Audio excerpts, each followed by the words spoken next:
Good Enzo, morning. sorry, I was just going to say, Enzo, you're good to go. So, hi, good morning to you all. My name is Vincenzo Gallone. I'm the FMCG Specialist Advisor for the Department for International Trade, and we're here for the webinar focusing on the FMCG sector for Singapore. And I'd like you to hand over to Nicole Wharf. Over to you. Thank you so much, Enzo. And I would like to just firstly thank everybody for coming online today. It was a great pleasure when we heard from Enzo to get involved in this presentation, to be able to give UK organisations in the FMCG sector these really invaluable insights. We have an absolutely incredible lineup this evening, a really strong spread of experience and market awareness that are going to share with you their expertise to be able to enable you to really consider the opportunities and the appropriateness for your organisation in entering and using Singapore as your entry point for the region. So my name's Nicole Wharf. I'm the Business Services Director of the British Chamber of Commerce here in Singapore. I'm joined today by Ajal Samval, who is the Senior Sales Director for Asia Pacific and Country Manager of Euromonitor International.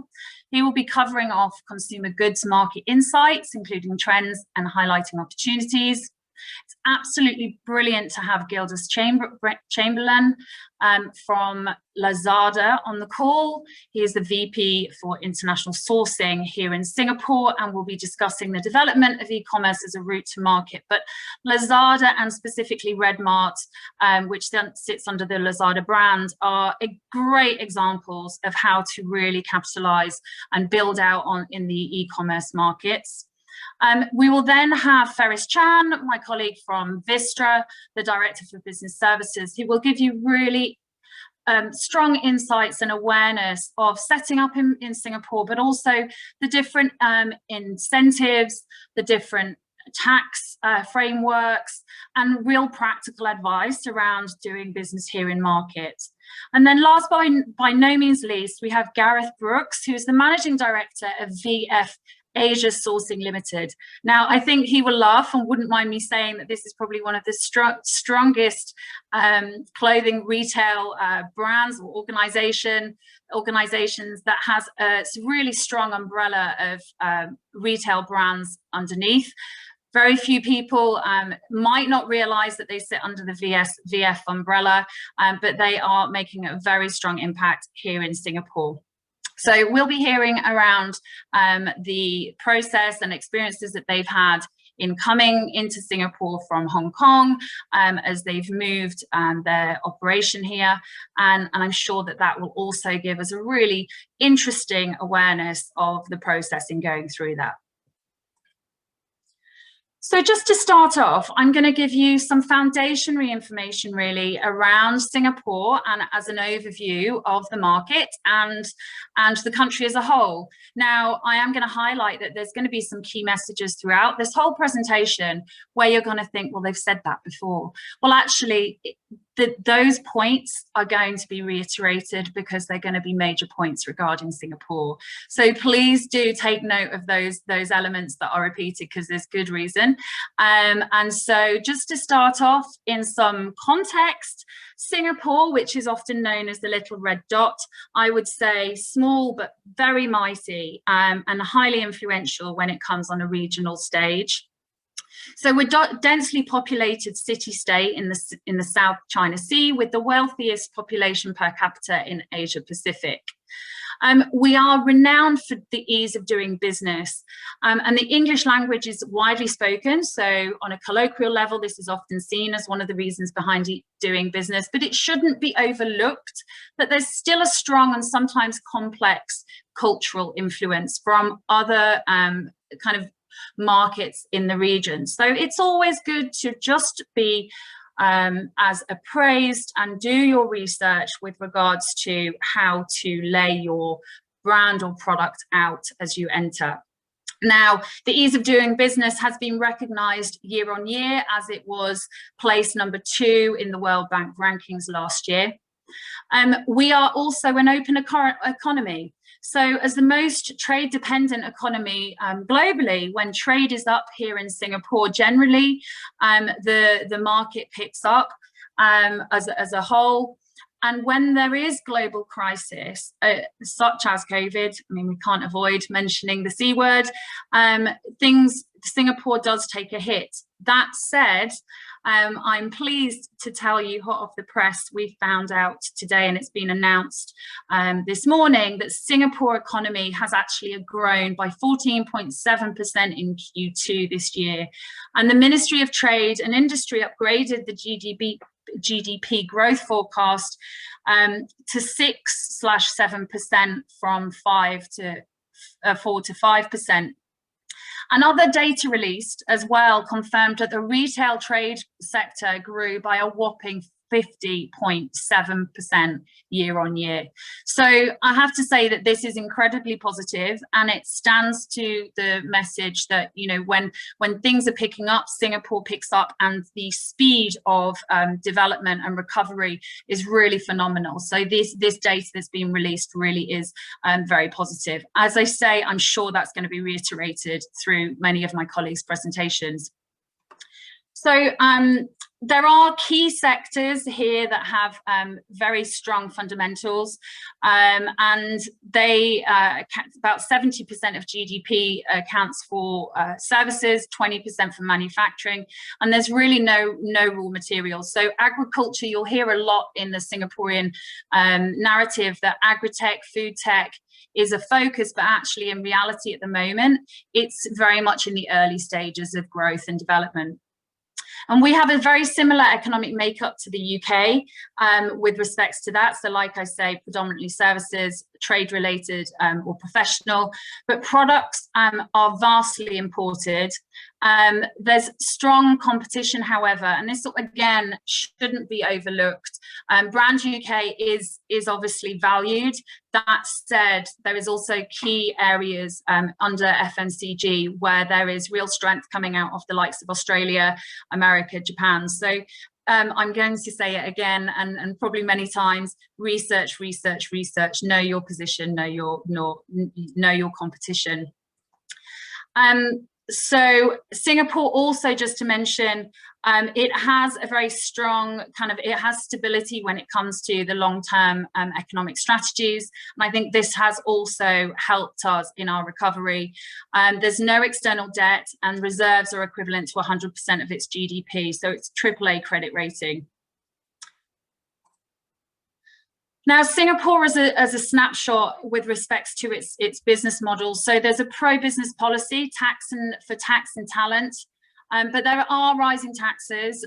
This needs to be taken aware of, especially when you're importing, because these may change. I'm sure Ferris will mention this later on when we go into those details. And there is varying changes when it comes to immigration. So if you get to a point where you are importing and you're going on a distribution model, and you realize that ultimately you need to set up here and have an in-country location so that you can manage your supply chain and perhaps make things cheaper, you need to consider how you are going to set up and what the best immigration model is for you. There's regulatory efficiency, so it's easy to start, run, and do business, but there is that element where regulation is strong, and you need to ensure that you're well appraised of what aligns with you when it comes to the different types of regulation. That said, there's the rule of law here. So there's low corruption and strong IP and strong support systems for your IP. So, it's important to also make sure that those are all, you've covered all your bases when it comes to protecting your IP, especially if you have a unique product. So what's great here as well is we have open markets. We're well connected. The free flow of goods and capital, through initiatives like the free trade area within ASEAN are extremely beneficial. Hence, a lot of organizations will, as I say, start from Singapore and build out from here. And obviously the UK FTA which was announced at the beginning of the year, is really positive. It was actually the first FTA to be announced for the ASEAN region. So that's a clear indication of how the UK-Singapore relationship stands in a very strong way.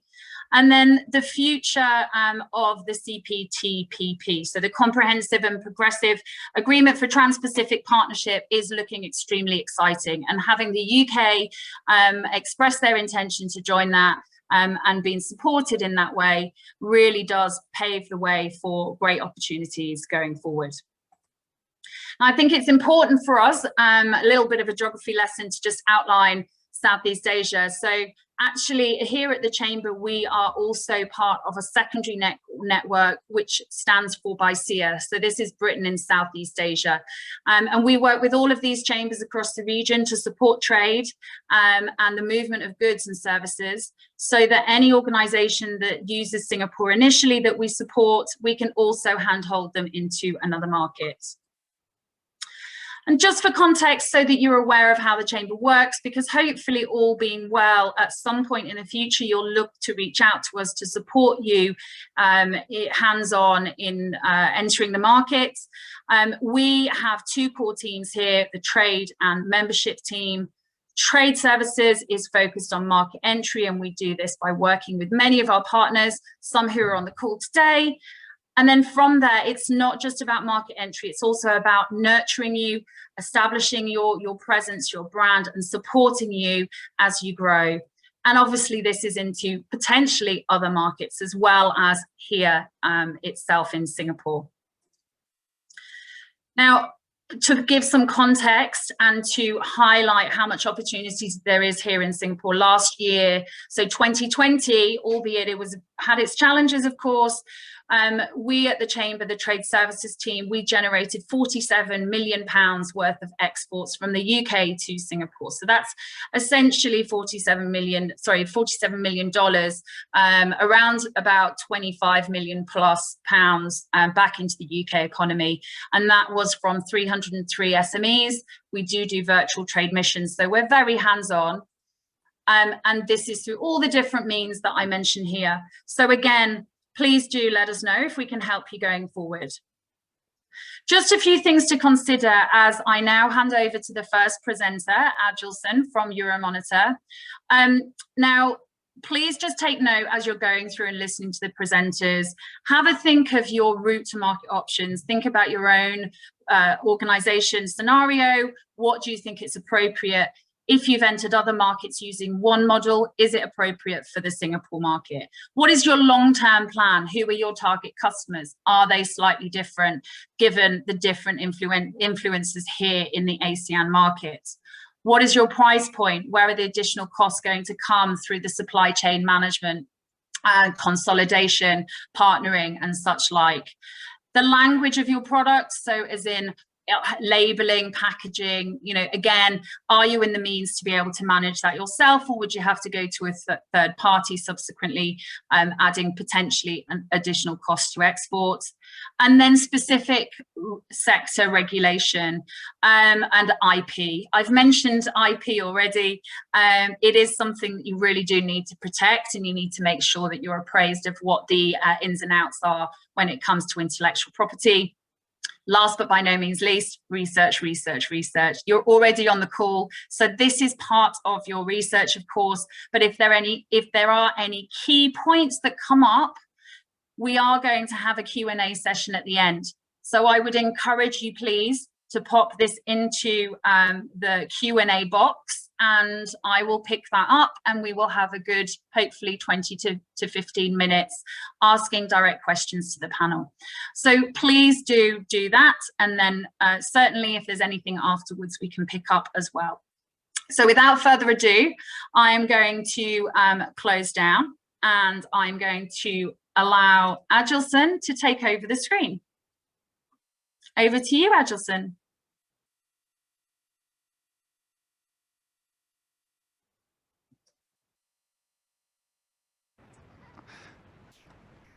Good morning, everyone in the UK. Good afternoon, all of you in APAC. Just a quick question. Are you able to see the full screen, or are you seeing my notes as well? I'm not, because I'm using two screens. We're just seeing your notes, Adelson, so it might be that you Okay. need to share the other screen. I know you're using dual screens, aren't you? I'm using dual screen. Let's try again. Sorry for that. Always a little bit of it. Let's try again. It wouldn't be a successful presentation if we didn't have a technical. What about now? That's perfect. We got that right now? Yeah, wonderful. Wonderful. Thank you, Nicole. Thank you, Vincenzo. Thank you, Safrine, to put that together. It's a pleasure to be here with all of you. Nicole did a wonderful introduction of what is Singapore and what do we stand for here in the little red dot, as Singapore is called. Today, I'm going to be sharing with you some key trends that we see in APAC and more specifically in Southeast Asia that is driving some of the growth here in the region. Let me introduce myself. My name is Gilson Vale. I'm the Sales Senior Director here for Euromonitor in APAC. I started working for Euromonitor in our London headquarters and then moved to Hong Kong to start up our operations in Hong Kong some years ago. And most recently have been leading the commercial teams across all of our 6 offices in APAC out of our Singapore office. It's interesting that we are talking about Singapore because if we look at our own experience, Euromonitor, when we expanded globally, we did choose Singapore to be our first office in APAC. A little bit about Euromonitor, if you don't know about us, Nicole mentioned earlier, research, research, research. We are a business intelligence company with over 50 years experience researching from an array of industries, 30 consumer goods and services industries globally in more than 100 countries. So you would get information from anywhere in the world when you are trying to expand your business. And also we have a lot of demographic, macro and socioeconomical data from more than 210 countries and territory. And we support customers globally with subscription services more related to market sizing data and e-commerce and pricing information, thought leadership insights, a little bit like the one I'm going to be presenting to all of you today, and customized consulting services as well. So let's look at the macroeconomic overview for the region, a little bit of Southeast Asia in context. Nicole did already some great introduction there, making my life a little bit easier here today. And then we will jump straight into the trends. So why Singapore? As I mentioned earlier, we ourselves at Euromonitor, we chose Singapore when we moved to APAC 22 years ago. And we use Singapore as a springboard into the other markets around us. As you can see here, geographically, we are very close to all the large consumer markets in Southeast Asia. Some of those consumer markets, as you can see here, average GDP for, in terms of forecasts, they are going to have very strong GDP growth, even though Singapore, it might look shy there, down there, a bit less than 2% on average going forward. We need to remember one thing, it's a very strong market in terms of household median income. So we see that GDP growth is going to be growing strongly in the likes of Philippines, Vietnam, Indonesia, and Thailand. But when we look at the median disposable income per household, you will see that Singapore, as Nicole mentioned earlier, is the highest in Asia Pacific. But also, even compared to the UK, you can see that it's way higher than to UK standards. So it's very interesting that we are going to have, within the same region, very different markets. So we need to consider not only GDP growth, but also the disposable income in those different markets around us here. Singapore is a great springboard for you to start your operation, manage it as a hub, and then grow into other regions. We started 22 years ago in Singapore. And then we opened, as the business grew in the region, we opened our Shanghai office and then our Australian office. And then it was our Tokyo office, then Seoul, and lastly, Hong Kong. A little bit of the landscape here this year. You will see that they're quite interesting, in terms of breakdown, 2 very interesting age groups, and they are very different type of customers. So you see here that I highlighted young adults and middle youth. So the millennials and Gen Zs, they are on that group. And then at the same time, if I may highlight here with the pointer, let me just see if I can, use the pointer, if I can easily find that. Yeah, you will have also these 2 groups here, midlife, late lifers. So if we look at these 2 large groups, one is here, and the other one is here. So two very large groups with very different needs in Southeast Asia and in APAC in general. Another good news here is that the real consumer expenditure is picking up and going back to pre-pandemic levels now in 2021. We are seeing that across the region. ASEAN, that was mentioned, that free trade agreement here between Singapore and 9 other countries around us, is where we see the growth coming. That, you know, that's the region that is going to be leading the growth, even if we compare with other groups of customers globally. So you will see here that even comparing to the likes of, you know, more developed markets and APAC in general, if we look at all the economies in APAC, 4.3%, but ASEAN countries itself, the 10 countries, including Singapore around us, it's 4.5%. A lot of that is going to be driven by growth from Vietnam, Indonesia, and the Philippines. Apologies, I had an incoming call. And what are the macro trends that are shaping this recovery here in APAC? The graph on the left that I have here is just to show the distribution in social classes that we have here in APAC. It's quite interesting because it's part of one of the trends. So we have 3 trends. One is generation gap. I mentioned that earlier, you saw on that graph. So we have millennials and Gen Zers who are very tech savvy, who are craving for experiences. And then we have markets like Japan and here in our region in Southeast Asia, Thailand, and even Singapore to some extent, with a graying population, aging population, that they have different needs in terms of products. So that's, you know, 2 big groups that are helping us on the recovery, but they have very different needs. Market polarization. The social distribution that I'm mentioning here that you can see on the left side, even across the region, but even within same countries, we are seeing that. So you see 2 big groups here in terms of growth. You know, social class A, there has been a big growth, and then social class E, big growth as well.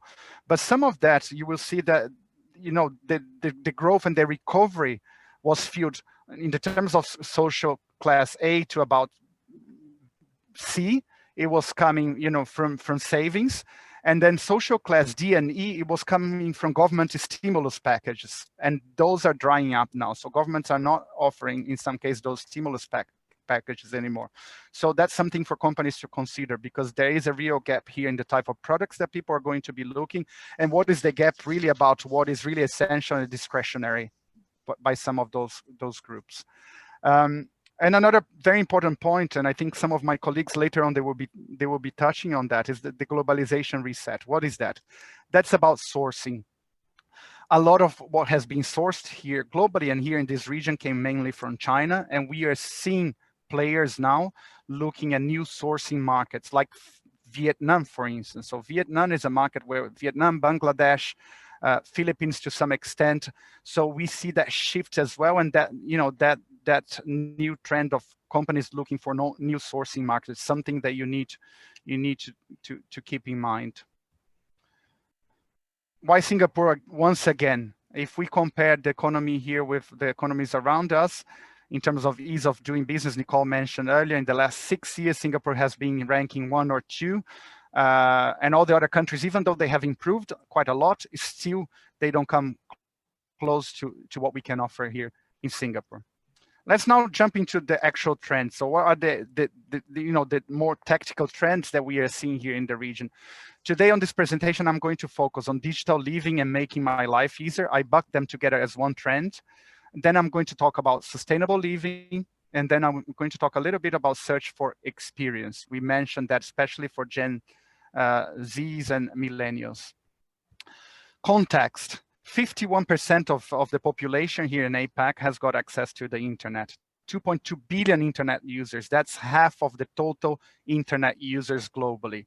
99% penetration in mobile. That's very important because that will show another trend that we have here, which is mobile shopping, that you don't see it so strongly in some other markets. 20% of industry professionals, they tell us during our surveys that they think COVID has accelerated the digital transformation by at least 3 years here in the region. 73% of the industry professionals, they expect that increase in online shopping to be permanent. It's here to stay. And 65% of industry professionals, they expect the increasing work from home post-pandemic, and we will see how that's being manifested, the manifestation of that in some of the trends. So let's go a little bit to digital living and making my life easier.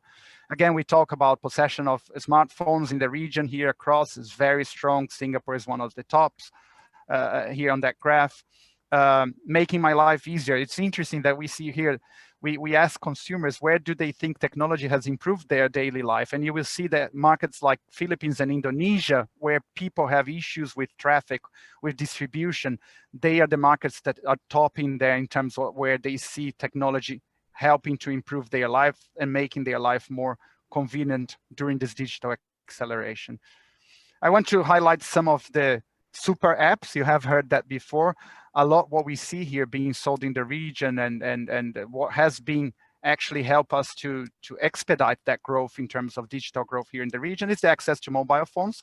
And as I said, over 90% of the population has got access to mobile phones.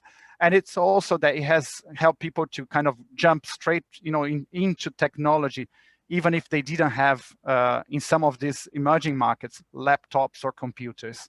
And then you have those super apps that they aggregate everything from delivery, from food delivery, from tax hailing services, from financial services, from anything you can think of, it's in one single app.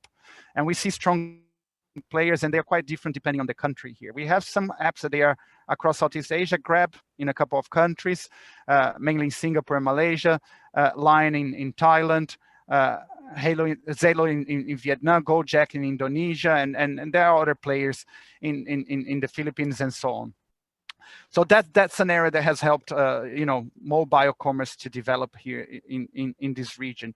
A colleague of mine from Lazada is going to be sharing some insights later on. Redmark that we mentioned earlier, I personally use quite a lot here in Singapore because they have I believe they call it the world market or something like that, where we can choose products from different sourcing markets. So I used to live in the UK prior to moving to Asia. I go to my Sainsbury's, I buy some things from the UK. You have the likes of Marks Spencer. So you need also to start identifying partners that will give you access to their channels as well, that might make it easier for you to distribute some of your products. Some of that is going to be related to people who are looking for experience and something new from different markets. And some of that could be expats like me, like Nicole, who are living here in Asia, and we want to have access to some products that we were used back home.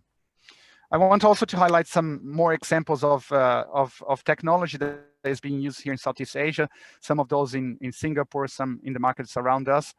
That is helping to accelerate the digitalization here in the market. Atome.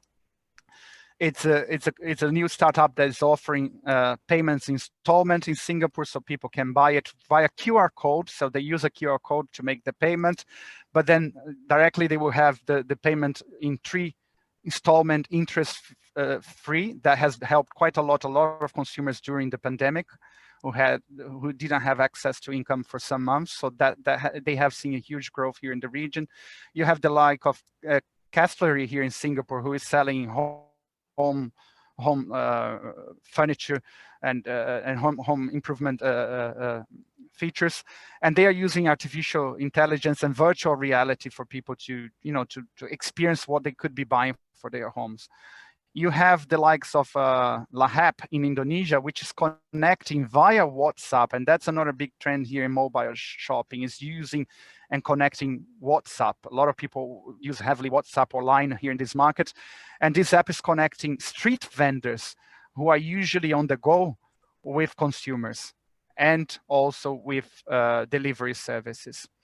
Decathlon, which is an European player here, but they're here in Singapore, and they have been using a lot also technology, use of scanning. Consumers like to scan so that they don't need to go through the checkout, so they can stamp, put that on a bag and just leave. They are using robots in shops as well to replenish their aisles. So that's something that we are seeing at Decathlon in Singapore. And then Tiffany, I'm just using the example from Tiffany in Korea. Why Korea? Korea is the most connected market in APAC. That's not part of Southeast Asia. But what we see, a lot of the trends that we see developed in Southeast Asia, they come from Korea. There is a lot of appeal in the Korean market, K-pop and anything that related to technology. And that's usually starting in Korea, and then we see that coming down to Southeast Asia. And Tiffany Even in luxury, we see Tiffany partnering with Kakao, which is a e-commerce platform in Korea, where people can do social selling. So they go to the website, they see a jewelry that they think is interesting, they can share that together with a coupon to their friends, directly to the e-commerce site of their friends or colleagues, and they get a coupon that they can use during the purchase as well. So just some examples here in the region that are part of this digital strategy.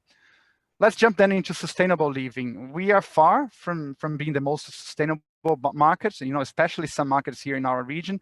But let me give you some context information here. Sustainability in Southeast Asia.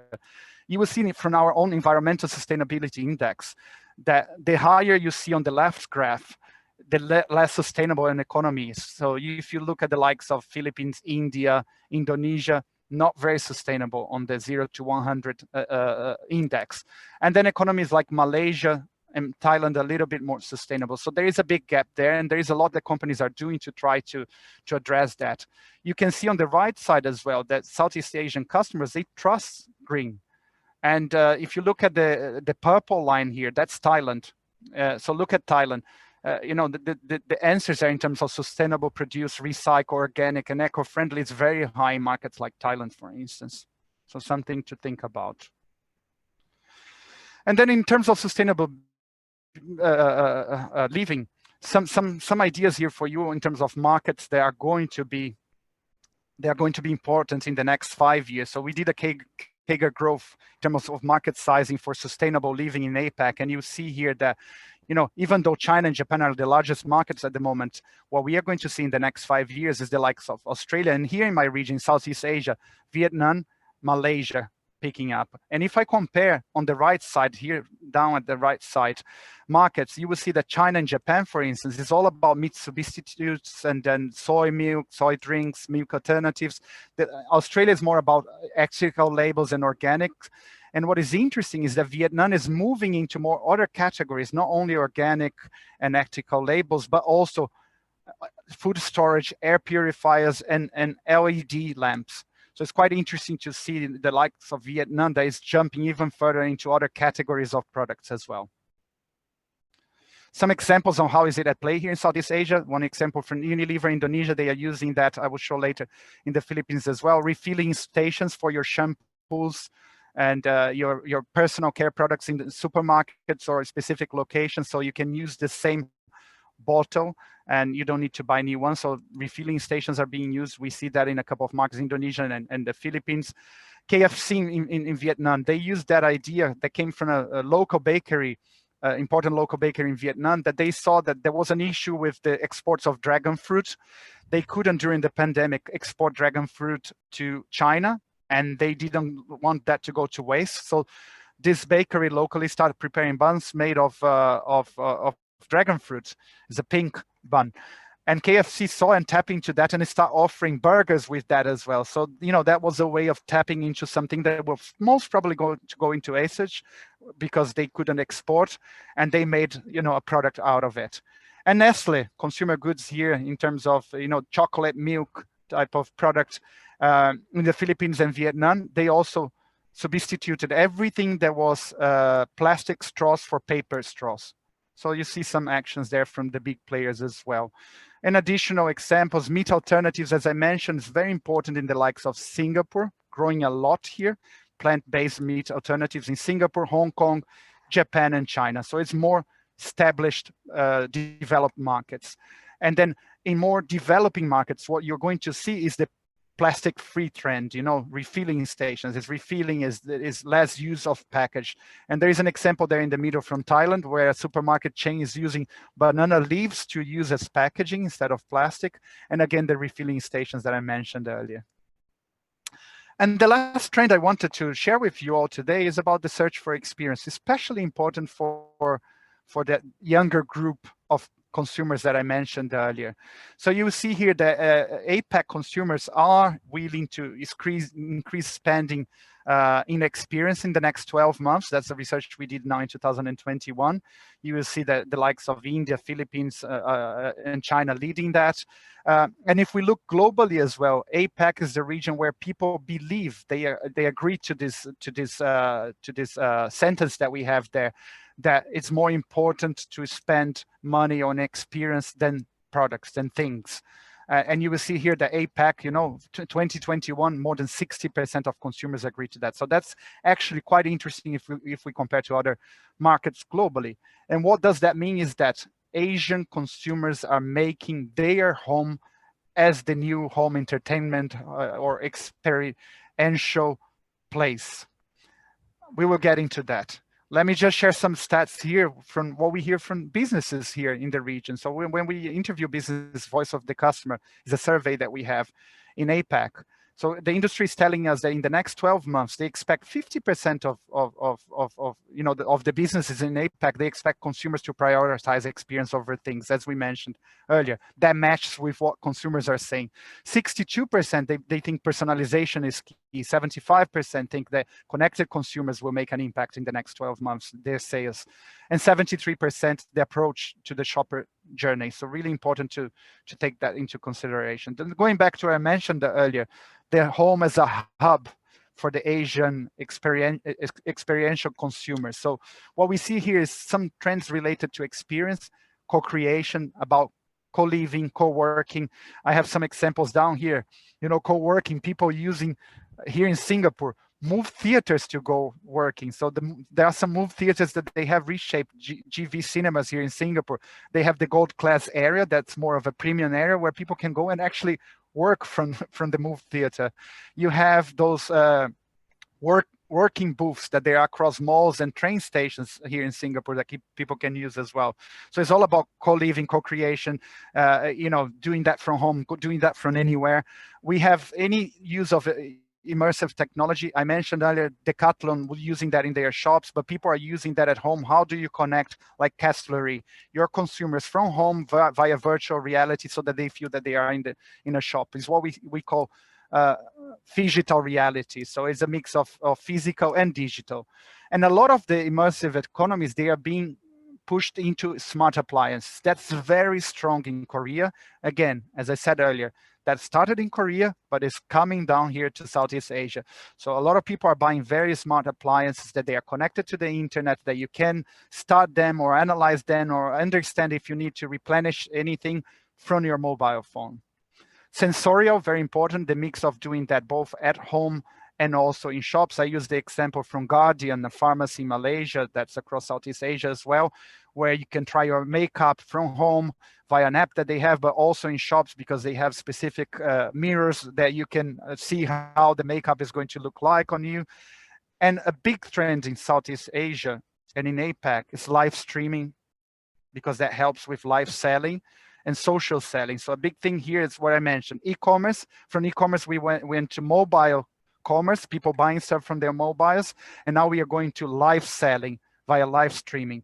And I have here an example from Singapore Airlines in Singapore, where their cruise shop, that's the shop that they have, that people can use their Facebook selling products from, with miles.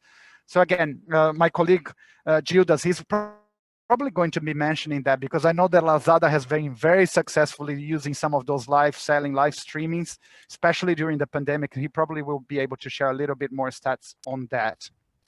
So key takeaways here for all of you.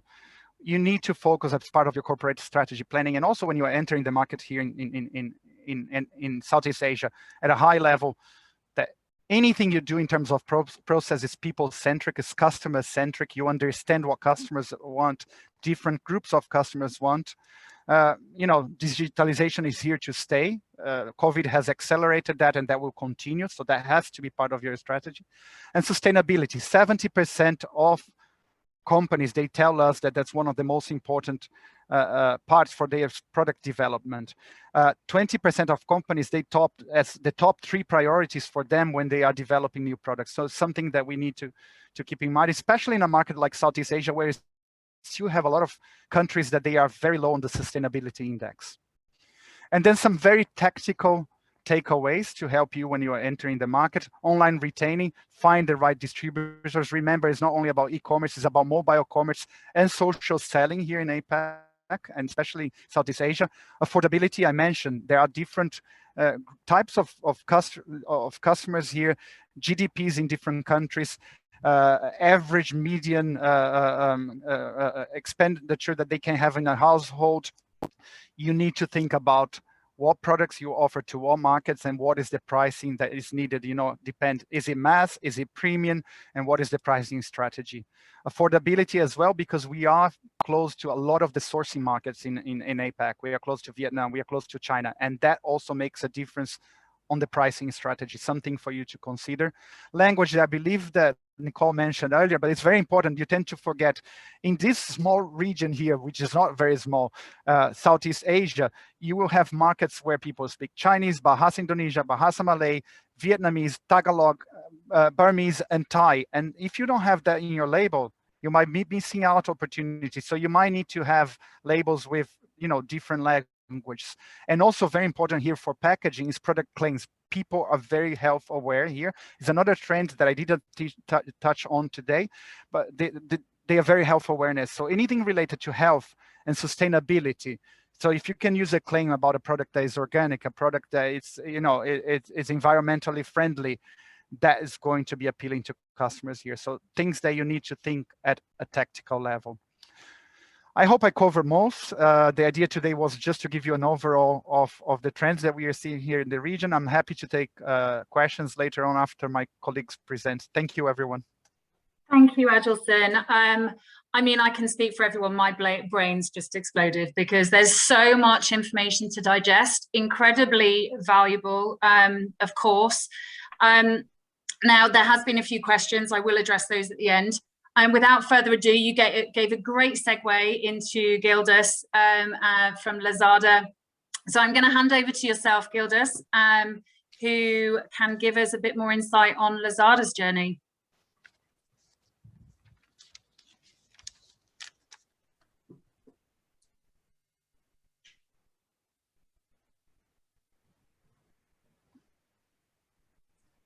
Wonderful. You're just on mute. Yeah, perfect. I'm good. You can hear me? Okay. Yeah. Hi, nice meeting you. My name is Gildas. Good morning or good afternoon, depending on when you are. I'm taking care of the international sourcing for the Lazada and specifically the Redmart channel here in Singapore. Thank you, Adilson, for shopping with us, and happy that you enjoy your grocery product on Redmart here from the UK or anywhere in the world that we are bringing to you. I'll give you a brief introduction of Lazada and the Redmart grocery channel in specific in Singapore, for you to understand how we operate and what kind of business model we are running. Then I will give you a few insights on how to go on our platform, what are the different routes to go live on our web shop.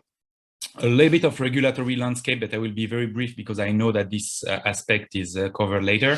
And I will show you some example of online marketing solution that we have, including live streaming, which is a key component of what we are doing right now.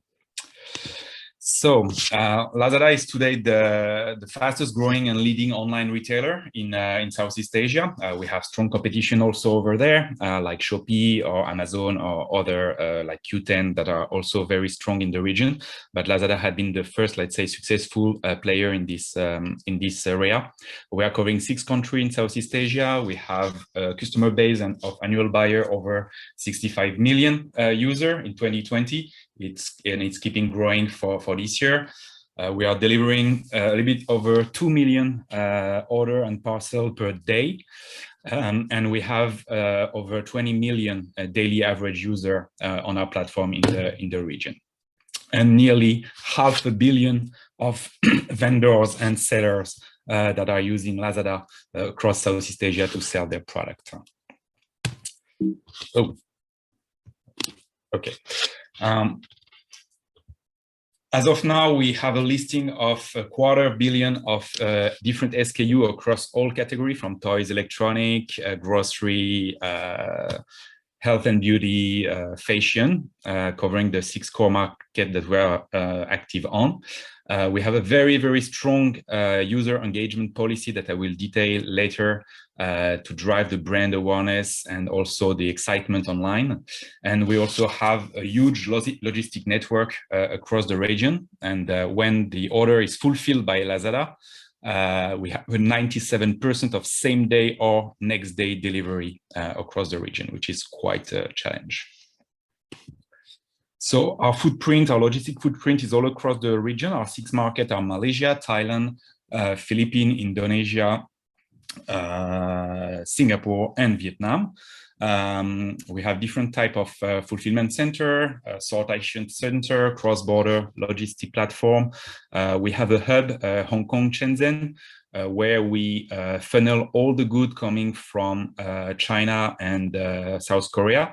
So if you have a commercial partner or brand representative in this region, you have the capability to access all the Southeast Asia from our hub in Shenzhen. Just have to list your product and have your due diligence done in terms of documentation, but after you can access the entire Southeast Asia market from there.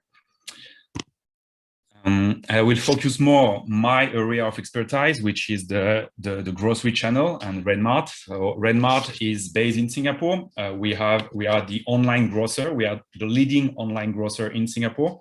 We are a pure player online. It's offering a supermarket range of product covering everything from food to non-food, beverage, alcohol, etc.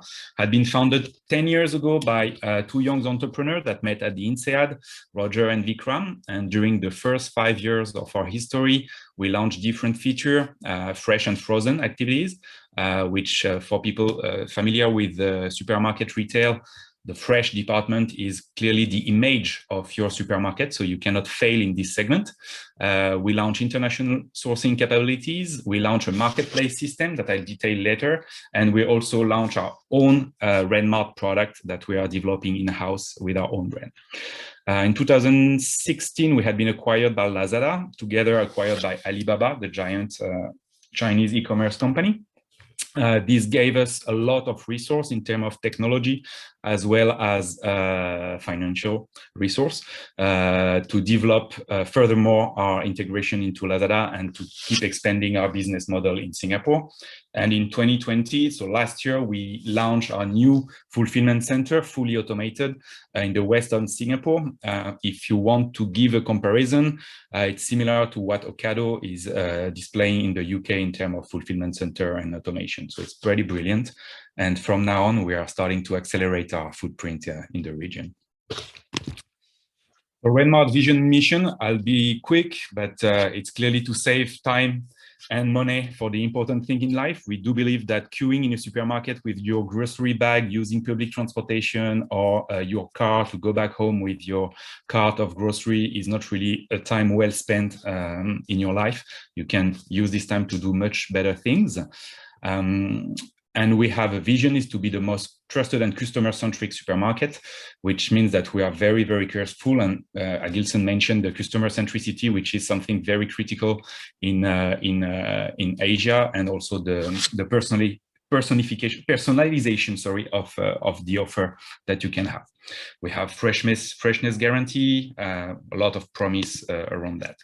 Our growth had been meteoric, I would say 10 times growth in 5 years, with today 6% share of the modern trade in Singapore for just the Redmart grocery. So we are quite happy. It's still a small share, but it's growing year on year and it's very quick.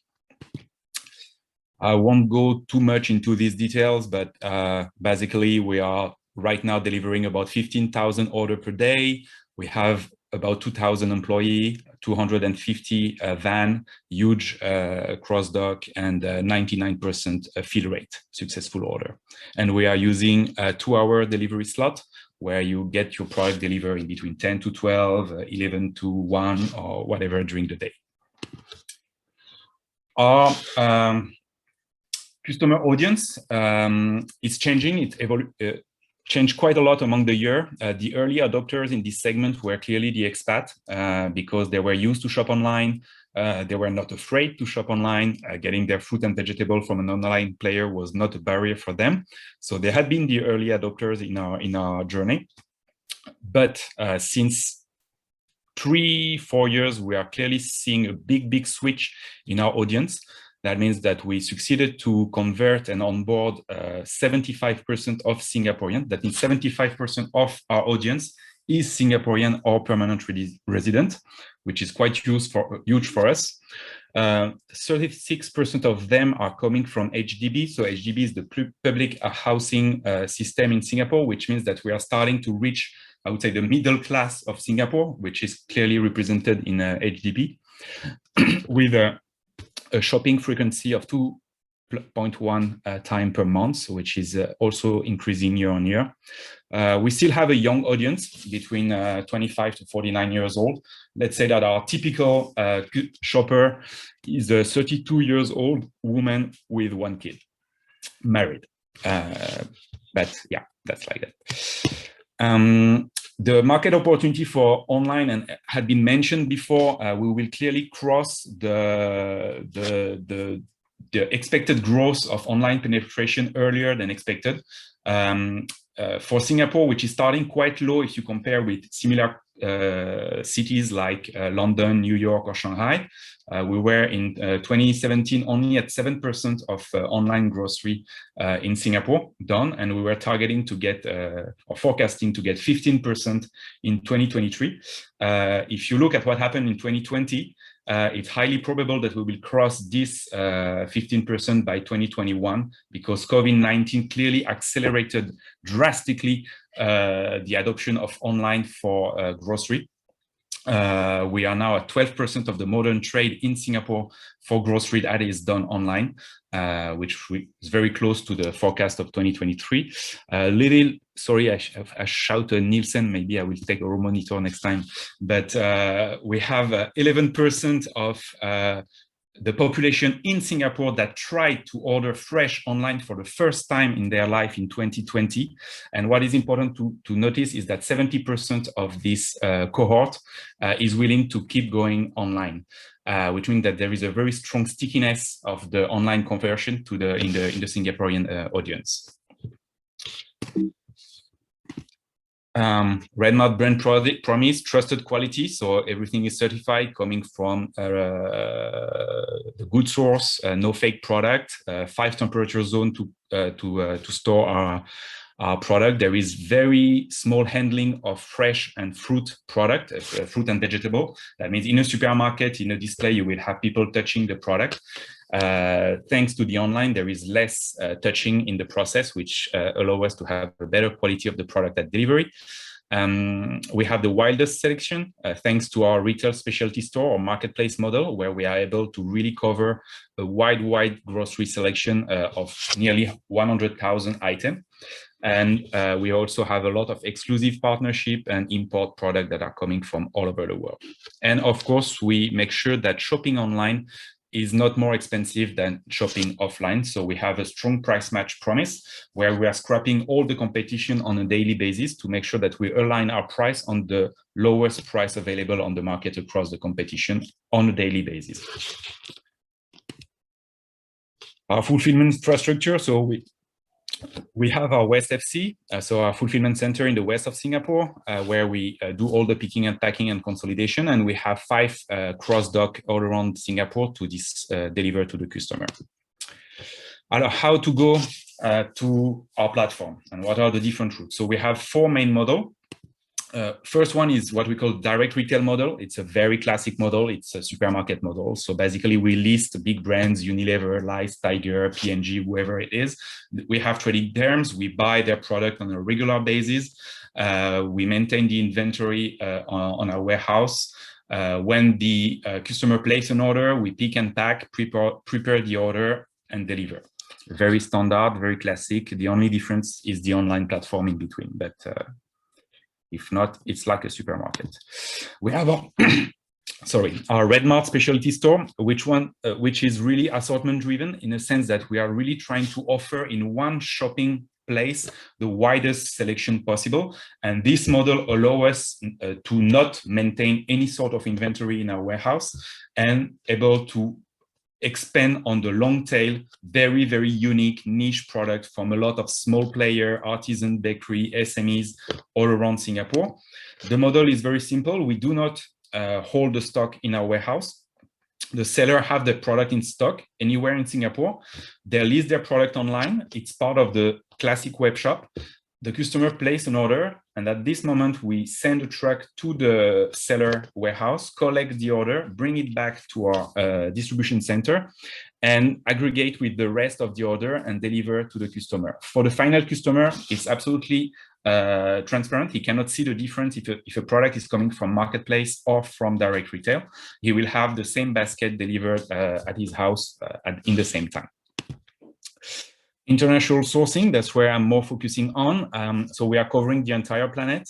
We are covering any transportation mode, air freight, road freight, and sea freight, and any sort of temperature regime, ambient, chilled, and frozen for food and non-food. And we are now importing from 20 countries, 18 is outdated. We have a strong partnership with big retailers across the globe. Sainsbury's in the UK has been mentioned, Monoprix from Casino Group in France. We have Picard, a very leading frozen retailer in France, and Woolworths in Australia, and Lotte Mart in Korea. And we are also buying directly from brands in the country of origin. We are also using a consolidator to aggregate different brands in the same cargo. We have our own private brand that I launched 7 years ago now, with 400 products that are manufactured all around the world, using quite a quirky and aggressive packaging, which had been developed just for online. So this big red dot is to make sure that the product is very, very visible on an online platform. I'll go briefly on the regulatory landscape because I know it will be mentioned later, but clearly Singapore is a modern country with very well-established regulatory bodies. They know their job. They are quite transparent, comprehensive, and predictable, but they are strict. In Singapore, the rules is available for everybody, which is a good news, but the bad news is that the rule is available for everybody, so you cannot play around with it. The three main regulatory bodies for FMCG are HSA for all the cosmetic and health supplement medical device. For the food is the Singapore Food Agency, and the NEA for detergent, insecticide, insect repellents, or this kind of product where it's more chemical. Everything is available online. It's very easy to get the information. It's very easy to know how it works. Everything is fully transparent. You can get your license online. You can register your product online. You can do whatever you want. It's very, very comprehensive. License and import duties and tax. For the license, same. There are a few categories of products that require specific license to import them into Singapore. Not all of them, but some are regulated with specific license.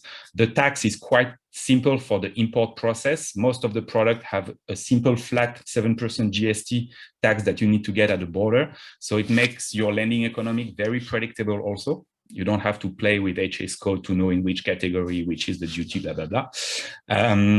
Only few dutiable products like alcohol, cigarette, I think cars, firearms are very specific, but for all the rest is very flat. In terms of labeling requirement, it had been mentioned before. It's very close to UK standard overall, despite the devil is in the details. So there are a few things like claims. Let's be careful on claims because Singapore has a very strong regulation around claims. And if you want to import a yogurt that is claiming that it can cure cancer, you might not be able to do it. So be careful. After the rest, mentioning the country of origin, having your ingredient list in English, the classic nutritional panel, best before date. You need a traceability sticker for the importer of record. That means the person that is introducing the product on the market need to be mentioned in the packaging, specifically for the food. So you have an example of imported by Redmart Limited, which is myself. Online marketing solutions. So that's where online is quite different from brick and mortar. It means that you have a lot of assets available online to play and to build the brand awareness that you want to build in the region. So we have a very strong customer engagement overall. So Redmart is present on the Lazada platform itself to engage the audience, as well as on our Redmart channel homepage to display and splash a lot of marketing assets to attract the customer and convert them to your brand or any other brand. Building awareness can be done through product banners, flyer banners, topics, feature store on category 3, homepage carousel, homepage channel, There are many tools to tell a story about your brand and to display some pictures, some real life information all across the platform at different level. And you can also influence directly the purchase through their shopping experience and their shopping journey. For example, if you use a category page banner as an example, it will give the capabilities of a shopper that is already in the meat shelf to get an information about your brand, and you will have very strong results in terms of add to cart at that moment. And you have also some keyword search that can be optimized. You have some product boosting that can be made on team page. There are many things to display your product the best way possible in the online. We also have a strong outside of the platform customer engagement activities through EDM, electronic direct marketing. So it will be emails that will be sent to all our customer base. We have a lot of social media activation through Facebook, Instagram, where there is a lot of storytelling around brands, around new promotion, around new range, new product, recipes, and so on and so forth. Live streaming, that's clearly the game changer of these last 2-3 years, where we developed this technology for platform generated content. So you have like the massive super show and concert that I done with renowned rock stars all around the world. I think I can recognize Celine Dion in the picture, that sings during the mega campaign that we run in April. That's create a lot of excitement. That means the platform is not only to shop, but it's also to enjoy a good moment, having a show and spending time there.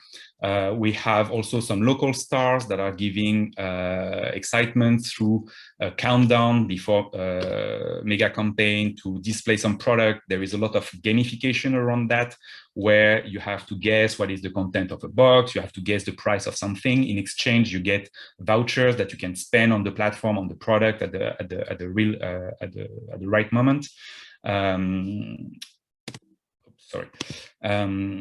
We have cooking show on the right, where we have 2 chefs that are running cooking show regularly on live streaming. It's all very interactive. That means that the customer can ask questions, can react directly. They can attract friends on the platform. They can redeem voucher at the same time that they will use to buy and purchase the product during the cooking show. We have a lot of classes around sport, dance, yoga, many things. Anything that can attract the customer on the platform for shopping later has been developed. And I don't have data to share because this data cannot be shared, but I can tell you that it's very efficient. Specifically in Southeast Asia, where, as I had been mentioned before, people, they really enjoy also a lot of excitement and entertainment during their shopping. This is user-generated content. So the brands themselves, they can also display their own content on a live show. So we have a studio where they can go and speak about their product, redeem voucher, talk about the benefit, all the efficiency and the greatness of the brand that they are representing. And same, it's always very interactive with the consumer, with always some voucher to be released and converted into a promotion later on. And we were speaking about dedicated country of origin campaign. That's something that is very strong also across Redmart. We've developed a lot of team campaign around country of origin. So these are only 3 examples that we've done with Thailand, Korea, and Japan. It's shown a really great success. You have to understand that the Singaporean are very foodie. They love to explore food. They love to discover new country of origin. So Japan, Korea, and Thailand are 3 big players here in the region when it comes to food, because it's very trendy and very theme. We had this campaign with JETRO, the Japan trade organization, where all together we built an integrated campaign. That means they also deployed some assets outside of Redmart with their own newsletter, their own communication channel to redirect the audience onto the landing page.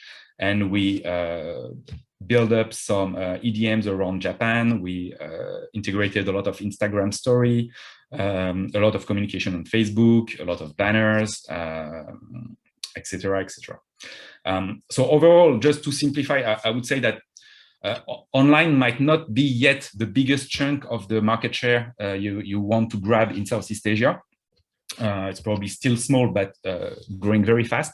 But I would strongly encourage brands to really explore this channel, because the barrier on the go-to-market approach are sometimes much smaller when it comes to online. You can activate your brand online much easily than offline.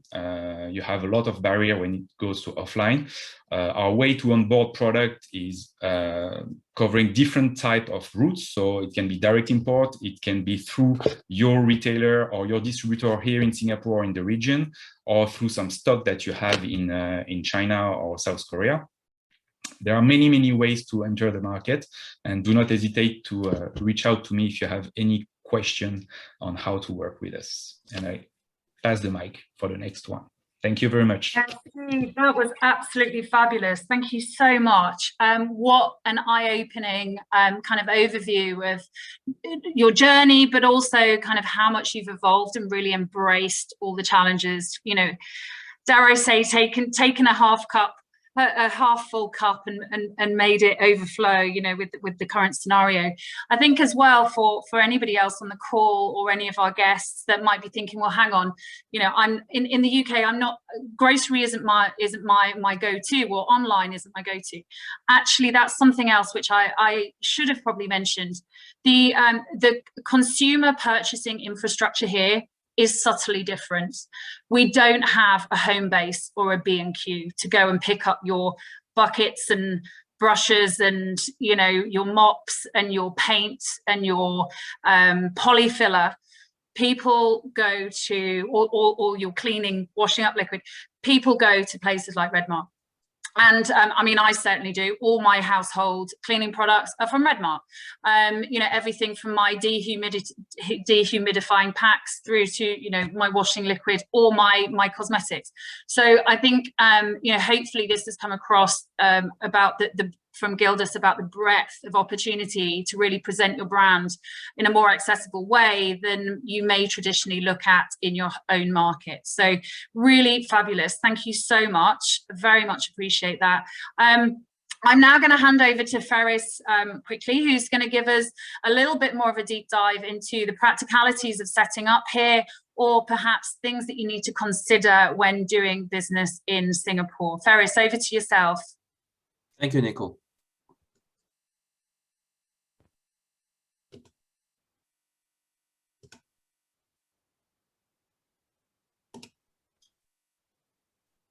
Very good morning and good afternoon to our guests, wherever you are sitting and listening to us right now. My name is Ferris, and today I'm sure that, you know, you have heard so much of our colleagues sharing, you know, from Elgerson, where the opportunities lies in Asia Pacific, and as well as, you know, our colleague Gildas, who actually bring an insight to the online channels and how you can, you know, penetrate the market into Southeast Asia or into Singapore using the online premise. And today, you know, I'll be doing another sharing whereby it's in regards to setting up and doing business in Singapore. And that's where, should you want to tap into the Asia market, I mean, many of you know, our companies have actually used Singapore as a launch pad into enter into the region.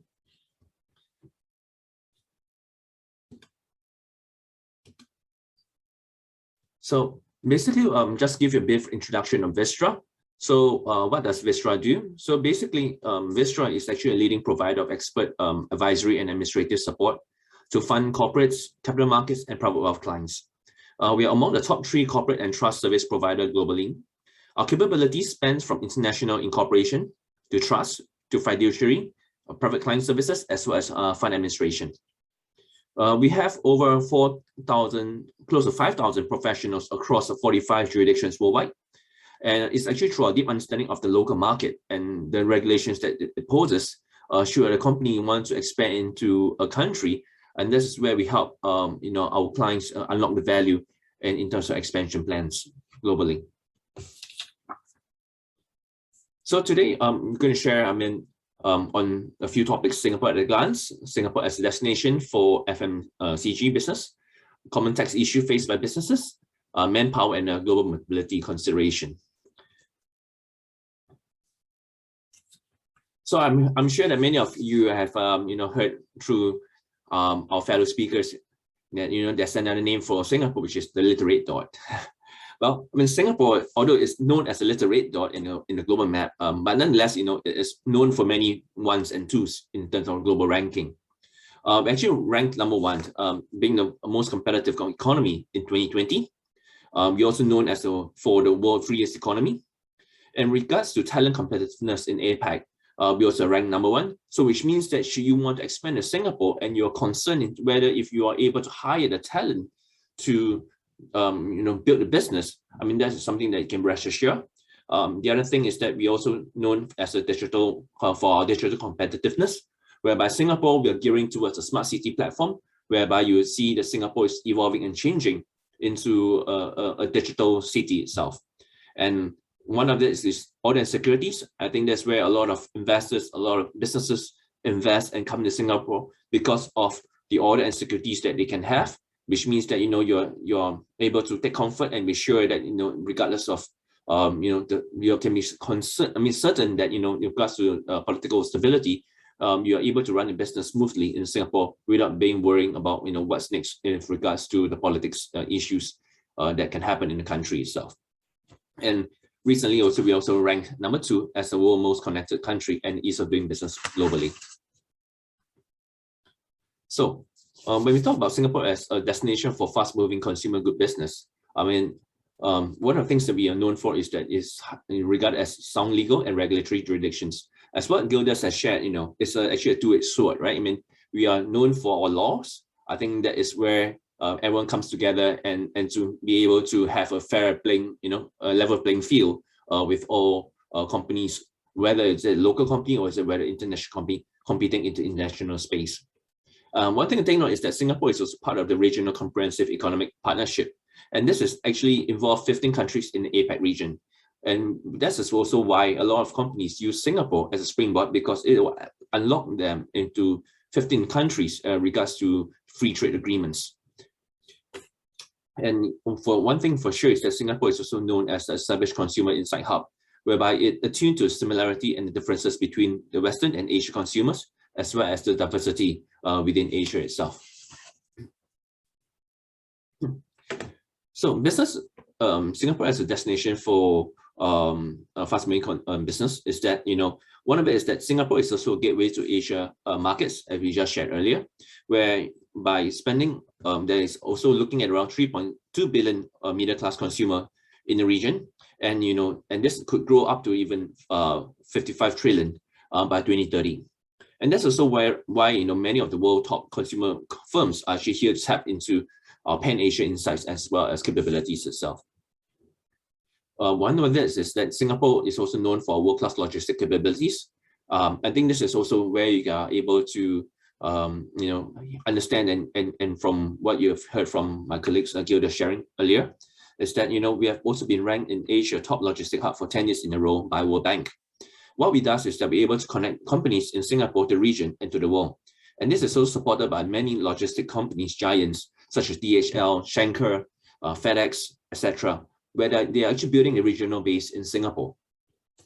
In addition, why is Singapore so a perfect launch pad to the region is that we also have Institute of Asian Consumer Insight, which actually a thought leadership in this field by helping companies to develop strategies based on pan-Asia insights gathered in in the region, and with state of the art technology to help companies work on strategies to expand into the regional market itself.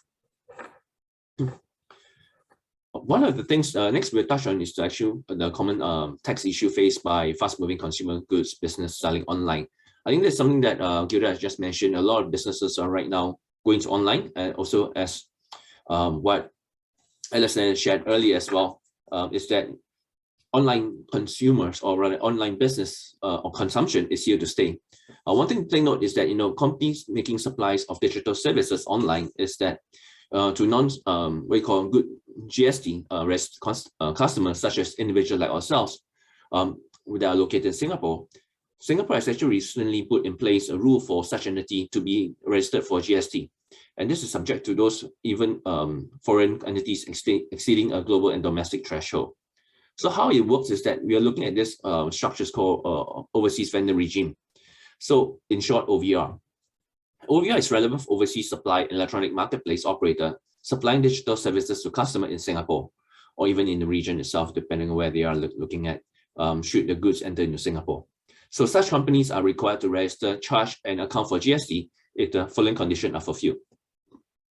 So one is that they would need to have annual global turnover exceeding 1 million Sing dollars, and they're making a business to consumer supplies of digital service to customers in Singapore exceeding 100,000 Sing dollars.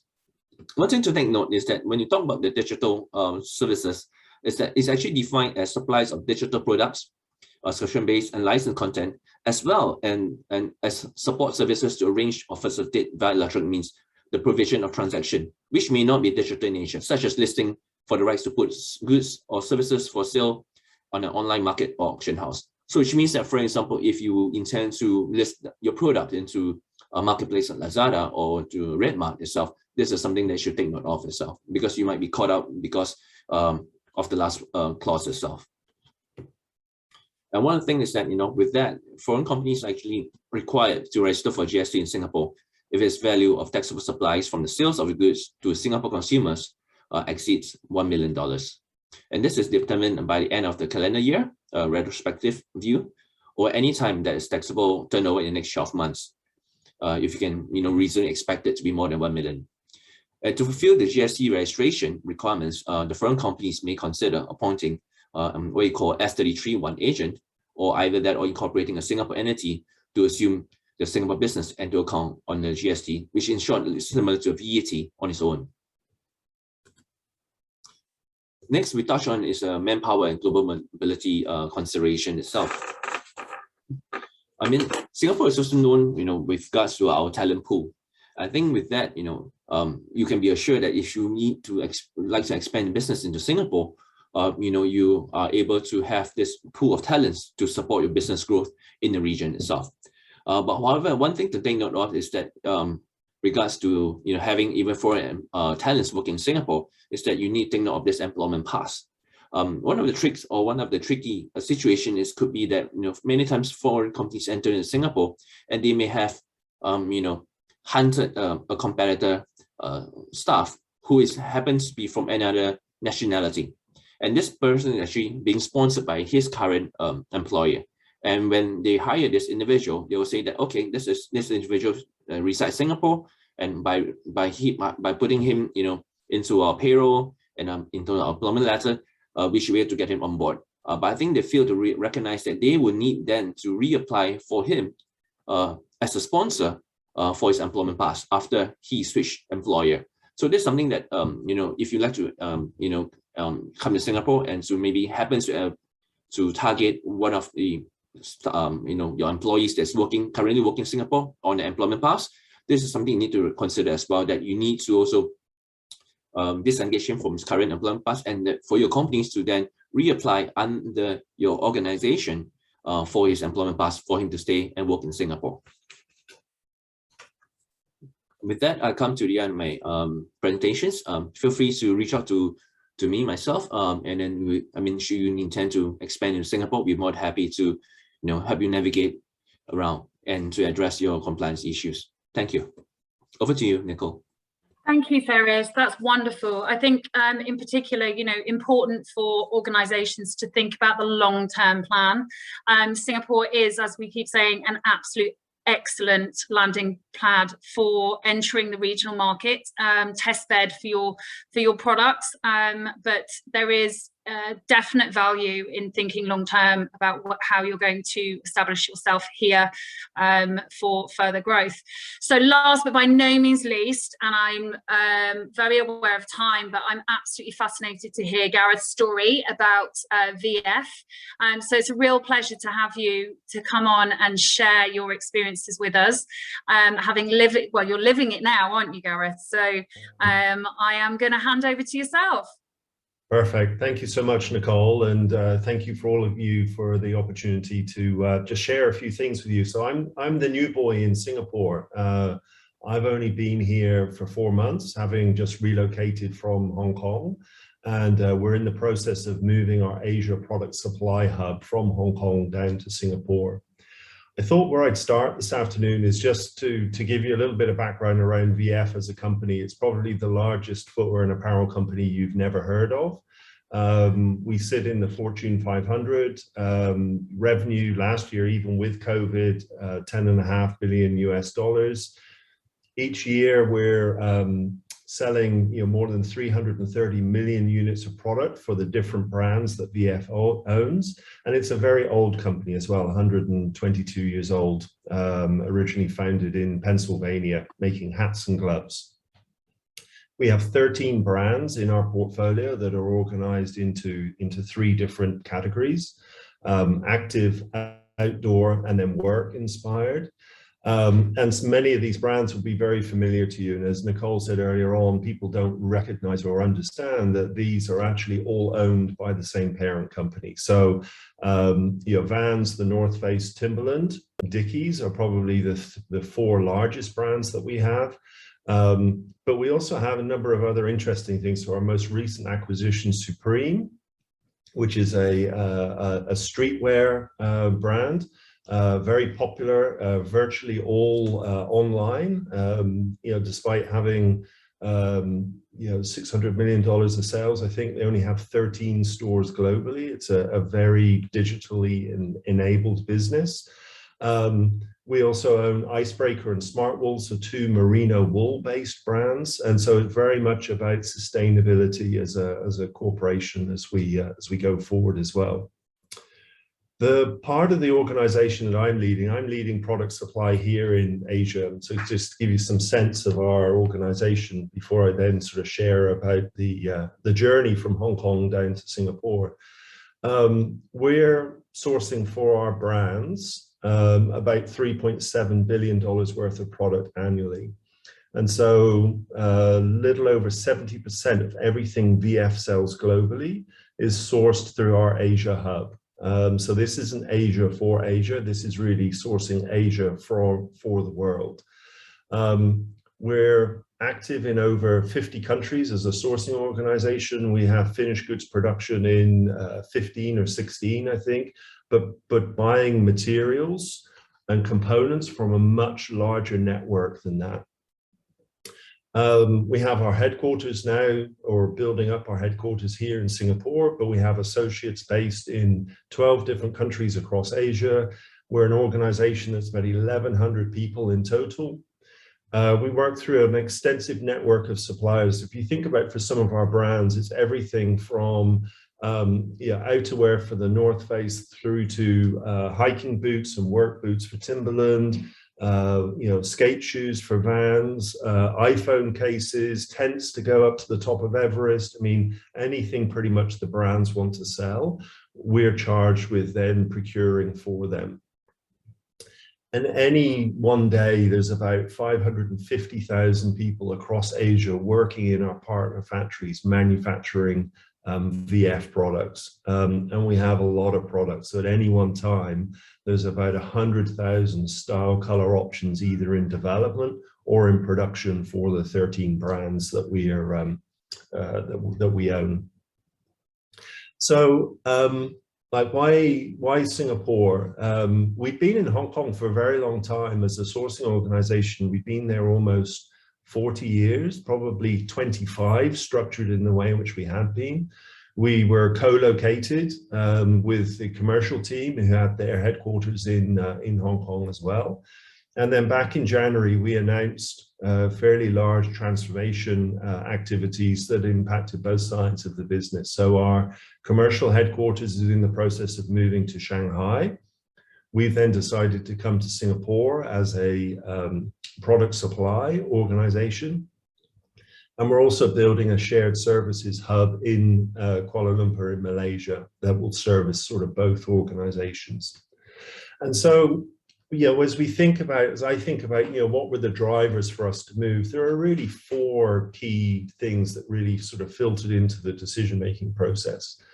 First off is really the geographic shift, and one of my colleagues this afternoon sort of mentioned about this. 10 years ago, more than 80% of the product that we sourced annually came from China, and most of it from the Pearl River Delta.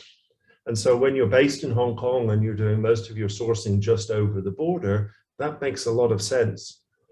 We're now procuring product and materials from Korea all the way across to Kenya.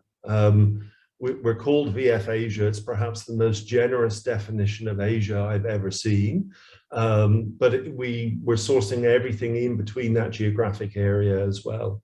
And so being in Hong Kong was becoming less and less relevant to us. Moving to Shanghai with the commercial team made no sense. It's even further away from our markets. There's a geographic proximity that I think Singapore offers to us. As I mentioned, China's declined. It's now only our 3rd, soon to be 4th largest source country. And Southeast Asia is much more impactful for us. So that's one of the key drivers that's here. Speed and agility is important, I think, to every business, and COVID has really demonstrated how important it is to continue focusing as an organization to become faster and more agile. Excuse me. Because we've been in Hong Kong for a long time, our organization had evolved, and we had some activities that were still being done in Hong Kong that if we were to start today, we wouldn't have chosen to put them there. Part of our effort to go faster and to be more agile is about moving more and more of our operational decision-making closer to where our products are made. So the move from Hong Kong down to Singapore for us isn't just a lift and shift. We've purposely decided that our hub in Singapore is going to be focused around strategic leadership and strategic functions. All of the operational decision-making with our business, what remained in Hong Kong, is now being pushed out to the production countries. And increasingly, we're having more and more of our associates embedded in our partner factories with us as well.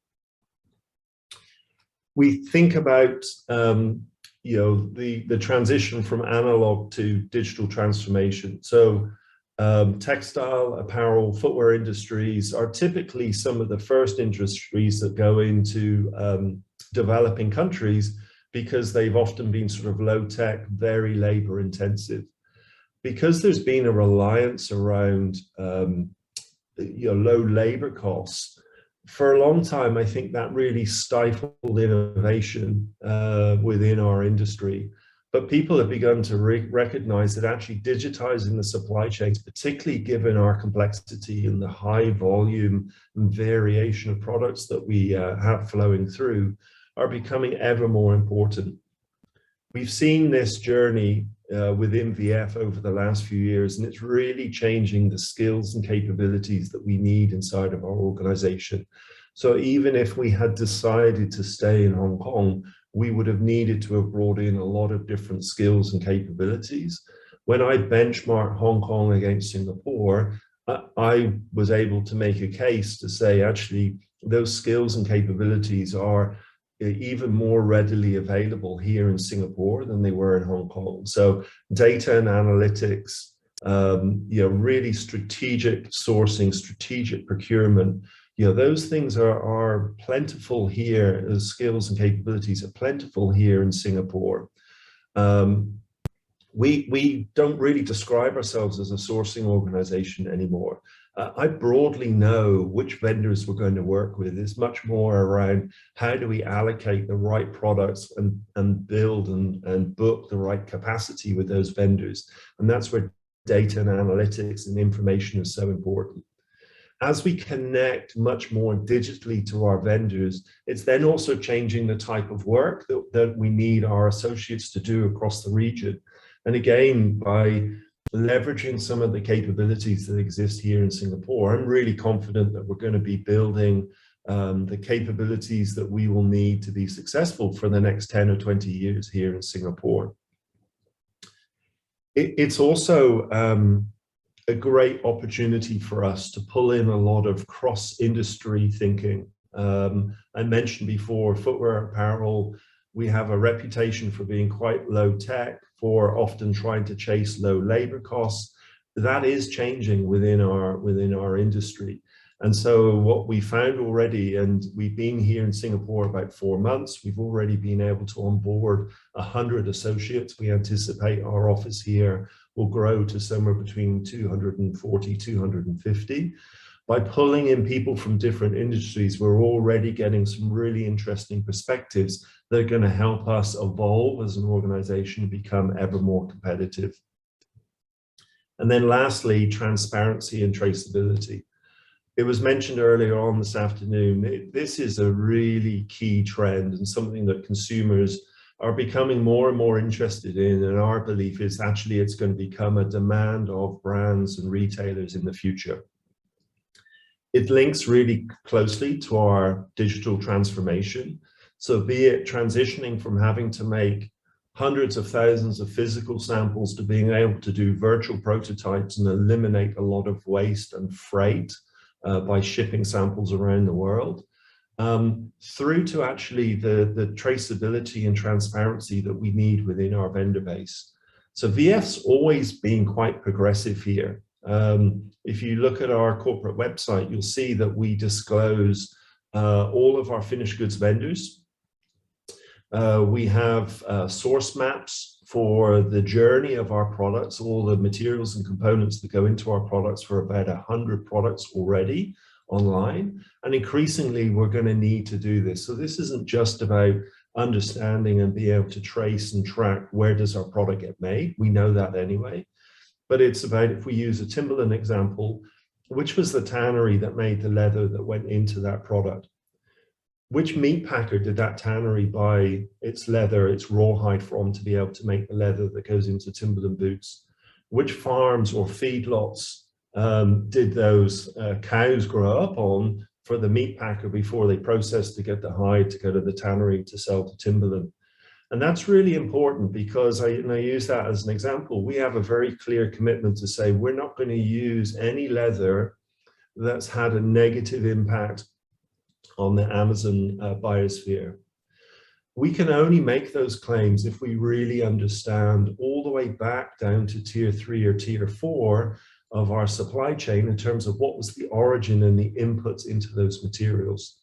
And so the data, the analytics, the sourcing capabilities and strategic sourcing, strategic vendor capabilities that are here in Singapore was a really compelling reason in terms of why we've been here. We're 4 months into our journey. As I said, we've already been able to hire about 100 people into our organization.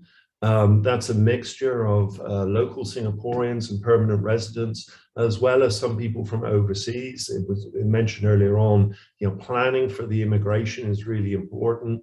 The rules are very clear. The process is very clear. That's the great thing. Singapore is a very easy place to do business based on the first 4 months of experience that we have here.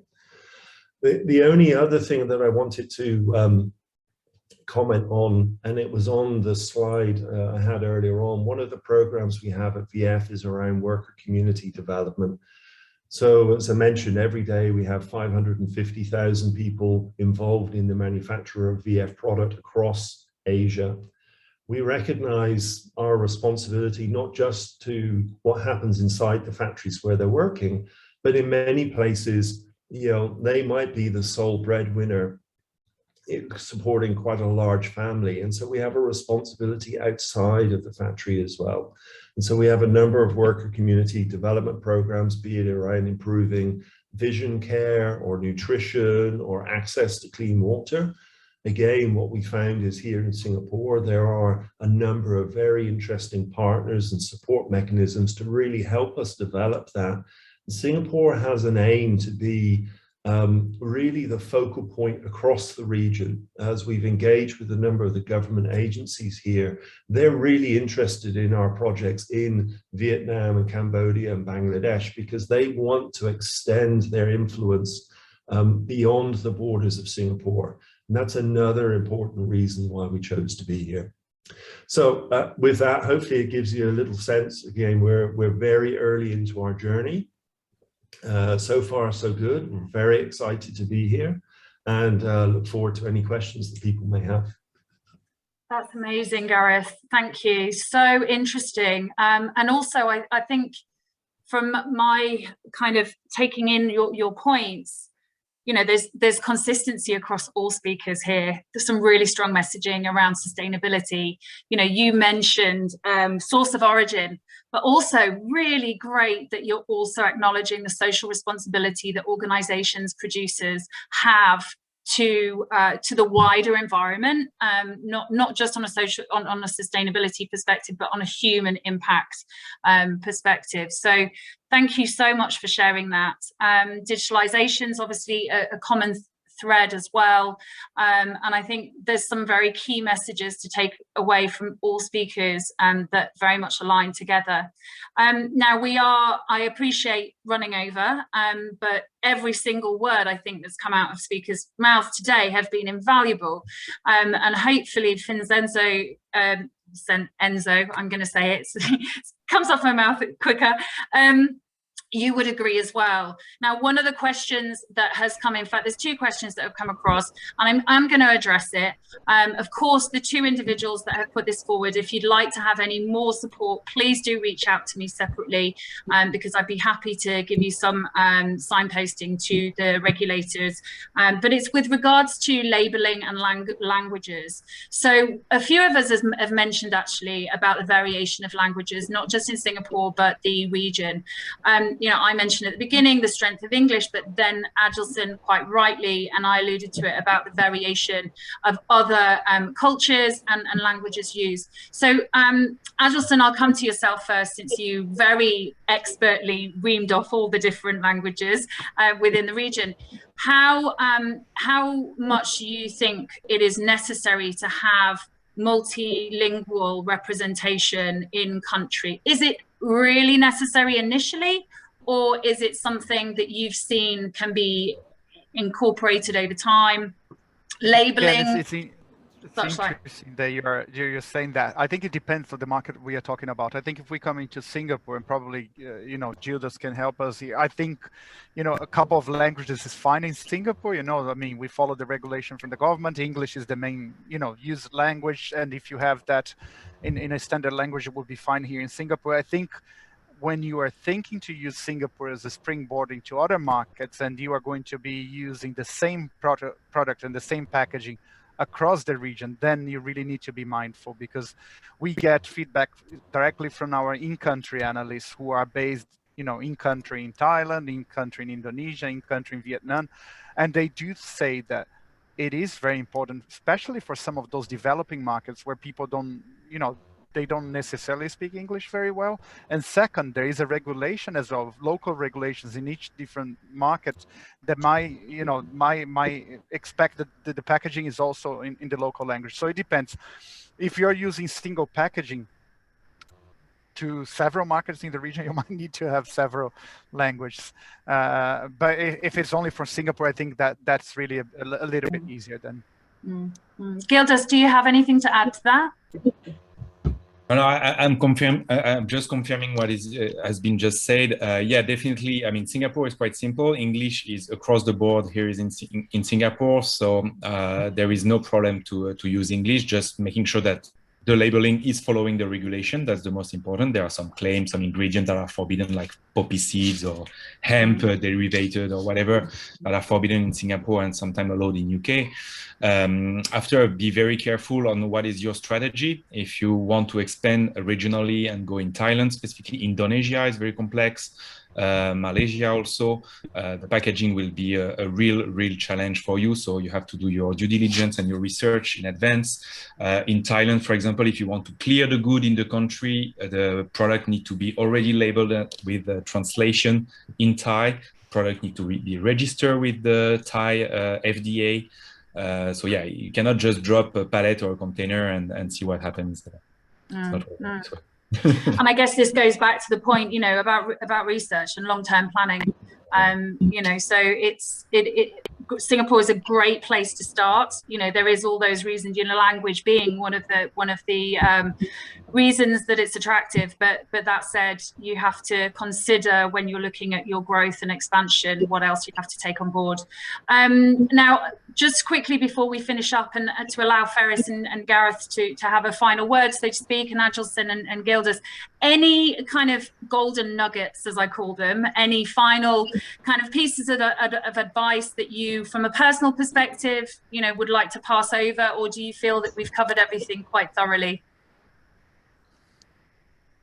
I think it's been a very thorough and interesting set of presentations. I've learned quite a bit from it as well. So excellent. I'm very pleased with the information that you know, Gareth, Gildas, Angelson and Ferris and yourself, Nicole, have given to those that have been present and listening to this FMCG focus on Singapore and the outer and the further region as well, which has been an added bonus as well. Excellent. No, I'm so pleased, and thank you everybody for joining. I mean, it's really has been, I mean, I think it has been a school day for all of us, because I've definitely learned a few things, which is very valuable and really appreciated. So Enzo, by all means, anybody that reaches out to you, if they would like to get in touch with us and they need some additional support on any specific insights or information or due diligence, not a problem at all. So I'll hand over to you if you like to just close off. Right. Okay. Well, as I've already said, it's been a fantastic set of presentations. Thank you for participating, and to the presenters. You've given really valuable information and insight into Singapore. That concludes my set of focuses on Asia, which has been started at the beginning of the year and has ended with Singapore rather successfully. I think it's been very good. So thank you everybody for attending. Thank you for those guys in Singapore and here in the UK. Thank you very much. Excellent. Thank you. Have a good day, everybody. Thank you. Bye. Bye.